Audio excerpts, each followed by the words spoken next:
ભરૂચ શહેરને કચરા મુક્ત કરવાના અભિયાનના ભાગરૂપે તમામ 11 વોર્ડમાં મૂકવામાં આવેલી 100 જેટલી કચરા પેટીઓ ઉઠાવી લેવાઈ। કચરા પેટીઓ ન હોવાથી લોકો તેમનો કચરો ડોર ટુ ડોરમાં આપવાના બદલે રસ્તાની આસપાસ નાખી જતા હતા। શહેરને ગંદુ કરનારાઓને શોધી કાઢવા માટે પાલિકાએ અભિયાન હાથ ધર્યું। 3 દિવસમાં 20,000 રૂપિયાનો દંડ વસૂલ્યો। શહેરના સ્પોટ પર વિશેષ ધ્યાન કેન્દ્રિત કરી તમામ બોર્ડના સેનિટરી ઇન્સ્પેક્ટરને જવાબદારી સોંપાઈ છે।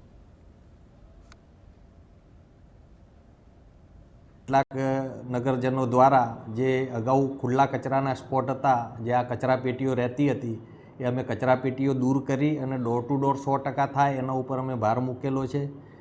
તેમ છતાં કેટલાક નગરજનો દ્વારા જે ખુલ્લા સ્પોટના કચરા ઉપર જે કચરો નાખી જાય છે, સવારે નગરપાલિકા ત્યાંથી કચરો ઉપાડે અને કલાક દોઢ કલાક પછી ફરીથી ત્યાં કચરાની થેલીઓ અથવા તો એ નાખી જતા લોકો સામે અમે નગરપાલિકાની એસઆઈઓની ટીમો મૂકેલ છે। દરેકે દરેક 11 વોર્ડમાં અમે નક્કી કરેલ છે કે કયા એવા કચરાના સ્પોટ છે કે જ્યાં અવારનવાર વારંવાર કચરો પડે છે, ત્યાં એસઆઈઓ દ્વારા અત્યારે વોચ રાખવામાં આવી રહેલ છે।